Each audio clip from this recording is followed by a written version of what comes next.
में यहाँ पर बोला गया है कि यहाँ पर जो है दो संख्याओं का लघुत्तम समावर्तक उनके महत्तम समावर्तक का 20 गुना है और लघुत्तम समावर्तक और महत्तम समावर्तक का योगफल 504 है। तो यहाँ पर कहा गया संख्याओं में अंदर 24 का है तो योगफल कितना होगा।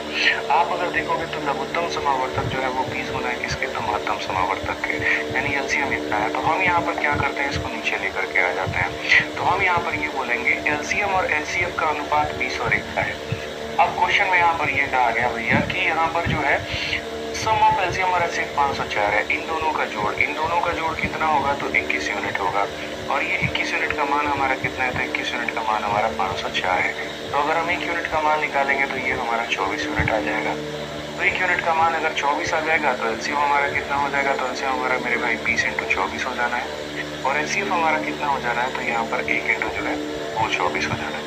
अब क्वेश्चन में यहाँ पर क्या कहा गया, तो सवाल में मेरे भाई यहाँ पर ये बोला गया है, आप सही तरीके से देखिए तो बोला गया difference in the number is 24। तो यहाँ पर संख्याओं का योग हमारा कितना होगा। मैं आपको एक छोटी सी बात बताता हूँ। देखो जो एलसीएम होता है वो हमारा किसके बराबर होता है, तो पॉइंट नंबर 1 जो याद रखना है वो ये कि एलसीएम जो होता है वो होता है एचसीएफ और इनटू बाकी दो को प्राइम नंबर के, ठीक है। तो अगर आप एलसीएम देखोगे तो ये आपका एलसीएम कितना है, तो बोलोगे सर एलसीएम हमारा 20 × 24 है। और उसके बाद में अगर आप एचसीएफ देखोगे तो वो आपका 24 है मेरे भाई यहाँ पर, और इनटू यहाँ पर क्या हो जाएगा, तो x × y हो जाएगा। जब आप इसे काटोगे तो वो दो को प्राइम नंबर को गुना करने पर कितना आएगा, तो 20 आएगा, ठीक है। ये पहला डेटा आपका हो चुका है। उसके बाद में अगर हम बात करते हैं तो दूसरा डेटा यहाँ पर ये कहा गया दोनों संख्याओं में 24 का अंतर है, ठीक है। तो आपको ये बात पता होगी कि पहली संख्या भी जो होगी वो मेरे भाई एचसीएफ का ही मल्टीपल होगी, समझिएगा। तो पहली संख्या आपकी हो जाएगी मेरे भाई 24x और दूसरी संख्या आपकी हो जाएगी यहाँ पर 24y हो जाएगी। तो अगर हम दोनों का अंतर देखें तो यहाँ पर पॉइंट नंबर 1 यहाँ से क्या मिला, तो xy का मान मेरे भाई यहाँ से जो है वो 20 मिल चुका है, ये पॉइंट नंबर 1। और दूसरा दोनों संख्याओं का अंतर का मतलब 24 × x - y, ये हमें मिल चुका है मेरे भाई 24।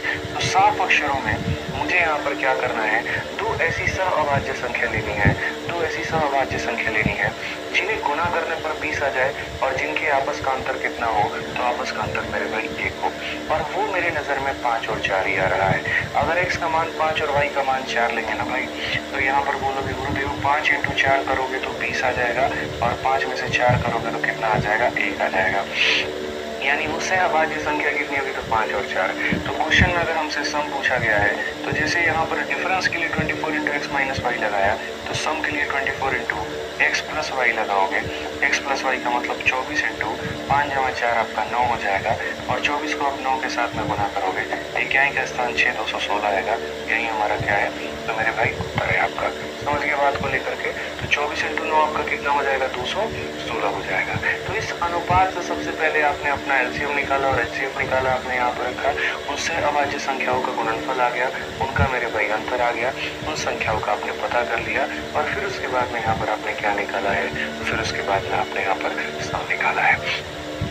समझ में आ गया बात, यहाँ पर कोई दिक्कत की बात है। चलिए मेरे भाई यहाँ पर अब आगे बढ़ते हैं और आगे आपको देखते हैं मेरे भाई और सवाल। हालांकि इसमें आप और भी तरीके अपना सकते हो, मैं आपको बताता हूँ। सबसे पहला जो दूसरा तरीका आप अपना सकते हैं वो यहाँ पर इस क्वेश्चन में और शॉर्ट में आप क्या कर सकते हैं। मान लीजिए कि जब आपने यहाँ पर ये मेरे भाई पूरा का पूरा क्वेश्चन जब आपने बनाया तो आप यहाँ पर देखिए आपको लास्ट में यहाँ पर क्या रहा, तो एलसीएम और एचसीएफ का अनुपात इतना था, 21 यूनिट का मान इतना था। तो यहाँ से जो एचसीएफ निकल करके आया वो कितना आ गया, 24 आ गया। क्वेश्चन में जो पूछा गया था वो क्या पूछा गया था, सम पूछा गया था। तो सम पूछा गया था तो आपको पता है पहली संख्या मेरे भाई 24x होगी, दूसरी 24y, यानी ये 24 × x + y। तो आपको इतना पता होगा कि जो भी मेरा आंसर होगा ना भाई वो यहाँ पर किसका मल्टीपल होगा, तो 24 का मल्टीपल होगा। इसका मल्टीपल होगा तो 24 का मतलब 8 का मल्टीपल होगा। ये 8 से काटो कटता है तो नहीं कटता है, ये 8 से काटो मेरे भाई कटेगा तो नहीं कटेगा, ये इवन है तो कटेगा ही नहीं। 8 का 2 × 16, यही मेरे भाई इकलौता ऐसा संख्या है जो कटेगा। तो अगर सेकेंडों में उत्तर देना होता आप इस तरीके से भी दे देते कि 24 का ही तो मल्टीपल था और 24 का मल्टीपल सिवाय एक संख्या के कोई हो भी नहीं सकता, ठीक है। ध्यान रखिए क्यों 24 का मल्टीपल होगा मेरे भाई, पहली भी संख्या 24 का ही मल्टीपल, दूसरी भी 24 का मल्टीपल, तो उनका सम भी 24 का मल्टीपल, और कभी भी संख्याओं का डिफरेंस